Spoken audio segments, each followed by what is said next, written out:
আসসালামু আলাইকুম সবাইকে। তো অনেকে মনে করেন যে ব্র্যান্ডেড ইউপিএস গুলো অনেক কোয়ালিটিফুল হয়। আর ওটাই প্রমাণ করতে আজকে আমরা একটা ব্র্যান্ডেড ইউপিএস টিয়ার ডাউন করব। ভেতরে দেখব এটা ব্যাটারি কোয়ালিটি এবং এটার সার্কিট বোর্ড কোয়ালিটি কিরকম এবং এটার আউটপুটে যা অ্যাম্পিয়ার শো করে সার্কিট কি সেই কোয়ালিটি প্রোভাইড করতে পারবে। তো আজকে আমাদের হাতে যে ইউপিএসটা আছে তা হলো Marsriva KP1 EC 18 ওয়াটের একটা 8000 mAh এর মিনি ডিসি ইউপিএস। তো আজকে আমরা এই ইউপিএসটা টিয়ার ডাউন করব এবং এটার সবগুলা পোর্ট এবং ব্যাটারি সার্কিট সব টেস্ট করব। তো আর কথা না বাড়িয়ে ভিডিওটা শুরু করা যাক। আর সবাই চ্যানেলটাকে সাবস্ক্রাইব করে দিবেন। ফার্স্টে আমরা এটা পোর্টস এবং বাটনগুলো নিয়ে কথা বলি। এখানে দেখেন দেওয়া আছে এসি মোড, ব্যাটারি মোড এবং ব্যাটারি লেভেল ইন্ডিকেটরের এলইডি গুলা। তো সব ইউপিএসসি দেওয়া থাকে। অপর সাইডে যদি আমরা আউটপুট পোর্ট দেখি 12 ভোল্টের দুইটা এবং 9 ভোল্টের একটা দেওয়া আছে এবং অন অফ একটা সুইচ দেওয়া আছে এবং নিচে মার্সিভার ব্র্যান্ডিং যেখানে 3.7 ভোল্ট 8000 mAh এর ব্যাটারি যা 29.6 ওয়াটে আউটপুট দেওয়া থাকে। তো ব্যাটারি নিয়ে আমরা এটা খোলার পর কথা বলবো। আপাতত এটার বাকি পোর্টসগুলো দেখি। তো এটার অপর সাইডে পোর্টস আছে 5 ভোল্টের দুইটা, একটা ইউএসবি একটা 5 ভোল্ট ডিসি এবং ইনপুট 220 ভোল্ট। ইউএসবি দিয়ে সাধারণত ফোন চার্জ করা যায় এবং ডিসি আউটপুট দিয়ে ভোল্টের রাউটার ইজিলি চালাইতে পারবেন। বিল্ড কোয়ালিটি নিয়ে যদি কথা বলি, এটা প্লাস্টিকের একটা ম্যাট ফিনিশিং এর solid build quality up to the mark.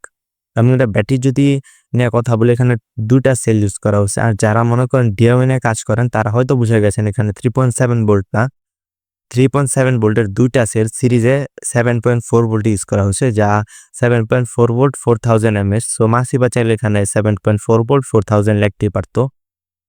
বাকিটা আমরা ব্যাটারি সেকশনের কথা বলবো। আপাতত বোর্ডটা আমরা এখান থেকে খুলি, যেখানে 3টা স্ক্রু ইউজ করা হয়েছে। চাইলে ওরা 4টা স্ক্রু ইউজ করতে পারতো, 4টা স্ক্রু জায়গা ছিল।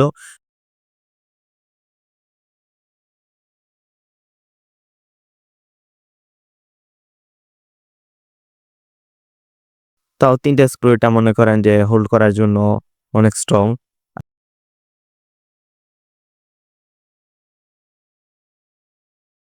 তো বোর্ডের কোয়ালিটি কিন্তু খুব ভালো। যদি আমরা বোর্ডের কোয়ালিটির কথা হিসাব করি, অনেক ভালো কোয়ালিটির একটা বোর্ড ইউজ করা হয়েছে এখানে। আর আমরা যদি ফার্স্টেই দেখি, এখানে একটা কন্ট্রোলার আইসি ইউজ করা হয়েছে, যা মনে করেন তা কন্ট্রোল করতে সাহায্য করে। ধরেন জিরো পালস ওর চার্জিং এলইডি ইন্ডিকেটর।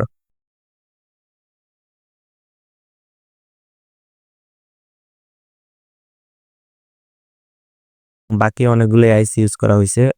হিসাব করতে গেলে বাকি 3টা আরো আইসি ইউজ করা হয়েছে। তো এই আইসিটা হলো 9 ভোল্ট বুস্টিং এর জন্য। এটা 9 ভোল্ট সেকশনের আইসি। এখানে একটা ইন্ডাক্টর ইউজ করা হয়েছে। তো 9 ভোল্টের আইসি, এটা হলো 12 ভোল্টের বুস্টিং এর জন্য। এখানে একটা ইন্ডাক্টর ইউজ করা হয়েছে। এটা 12 ভোল্ট বুস্টিং সেকশন, এটা 9 ভোল্ট বুস্টিং সেকশন। আর এটা 5 ভোল্ট আউটপুটের জন্য বাক কনভার্টার ইউজ করা হয়েছে। তো 12 ভোল্ট বুস্টিং সেকশনের একটা ফিল্টারের জন্য একটা ক্যাপাসিটর ইউজ করা হয়েছে। 9 ভোল্টও সেম একটা ক্যাপাসিটর ইউজ করা হয়েছে। তো 12 ভোল্টের দুইটা আউটপুট দেয়, এখানে 9 ভোল্টের একটা আউটপুট দেয়। আর আমি যদি এখানে দেখি ছোট্ট করে একটা বাক কনভার্টার ইউজ করা হয়েছে। এখানে একটা ইন্ডিকেটরও আছে যা 5 ভোল্ট আউটপুট দেয় এবং এখানে ফিল্টার ক্যাপাসিটর ইউজ করা হয়েছে। আর এখানে ডিসি আউটপুটের জন্য একটা ডিসি এবং একটা ইউএসবি পোর্ট দেওয়া হয়েছে বাক কনভার্টারে। আর এখানে 9 ভোল্টের একটা আউটপুট দেওয়া হয়েছে। এখানে চাইলে দুইটা দেওয়া যায়, তো আমার মেবি মনে হয় যে এখানে চার্জিং এর জন্য ইন্ডিকেটর এবং একটা ইন্ডাক্টর দেওয়া আছে। আর এটা হলো বিএমএস সেকশন। বিএমএস সেকশনটা আমার কাছে কত গুড এনাফ লাগে না। আর এটা হলো এসি সাইড, যার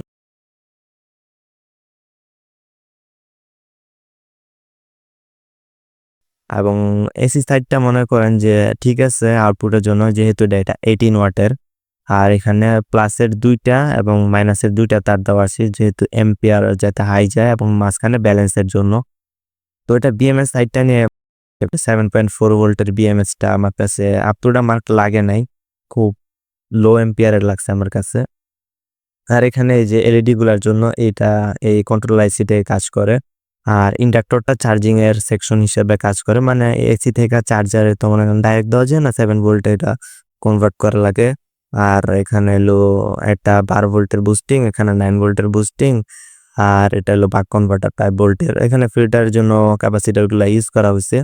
তো সব মিলে যদি আমরা বিএমএসআইটা বাদ দেই, ব্যাটারি কোয়ালিটি হিসাব করলে ব্যাটারি সেকশনে বলবো বিএমএসটা বাদে বোর্ডটার কোয়ালিটি গুড না। তো এবার ব্যাটারি নিয়ে কথা বলা যাক। এখানে যে প্লাস দুইটা মাইনাস দুইটা আর মাঝখানে ব্যালেন্সের একটা, প্লাস দুইটা দিছে হইলো এম্পিয়ার হাই যাওয়ার জন্য। আর এই যে মাঝখানে হইলো ব্যালেন্সের সাইডটা। তো এখানে বোর্ডটা ইউজ করা হয়েছে। তো ব্যাটারিগুলো যদি আমরা দেখি এটা কিন্তু সাধারণ 18650 মডেলের ব্যাটারি না, এটা 21700 এর যে ব্যাটারিগুলো পাওয়া যায় বড় সাইজের ওই ব্যাটারি, এটা 4000 mAh, বাট এটা 4000 mAh এর উপরে হয়, 5000 mAh এরও হয়, 6000 mAh এরও হয়, ওটা কোনো বিষয় না। আর যদি আমরা 18650 এর সাথে কম্পেয়ার করি আমার কাছে 2000 mAh এর একটা আছে। সো দেখেন এটা ছোট লাগে, এটা পাশেও ছোট লম্বায়ও ছোট। তো এটা এই ব্যাটারিগুলোর লাইফ সাইকেলগুলো অনেক বেশি হয় এবং এটার mAh ও অনেক বেশি থাকে 18650 থেকে। সো টোটালি যদি আমরা হিসাব করি এই ইউপিএসটা আপনার সব দিক দিকে ঠিক আছে, বাট আমার পিএমএসটা নিয়ে একটু প্রবলেম। আজকে এটুকুই। তো সবাই সাবস্ক্রাইব করবেন। আল্লাহ।